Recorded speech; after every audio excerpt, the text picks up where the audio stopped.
সাবেক পররাষ্ট্রমন্ত্রী ও আওয়ামী লীগের শীর্ষ পর্যায়ের নেতা হাসান মাহমুদ তার স্ত্রী ও মেয়ের সব ধরনের ব্যাংক হিসাব জব্দ করার নির্দেশ দিয়েছেন আর্থিক গোয়েন্দা বিভাগ।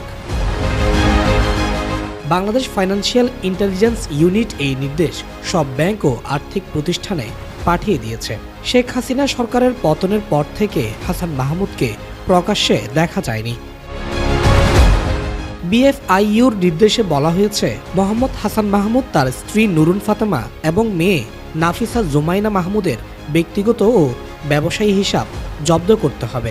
2012 সালে মানি লন্ডারিং প্রতিরোধ আইনের আওতায় এই নির্দেশ দেওয়া হয়।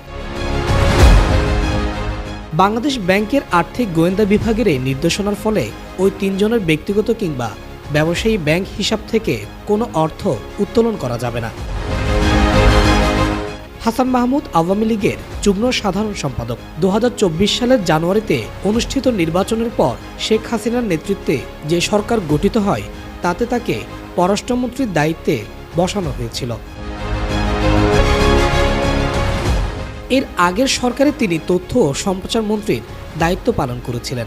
শেখ হাসিনা সরকারের যাদের উপর অত্যন্ত প্রভাবশালী হিসেবে গণ্য করা হতো তাদের মধ্যে হাসান মাহমুদ অন্যতম।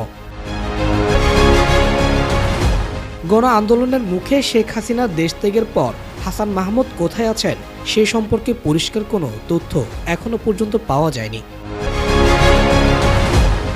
Desk report, media express.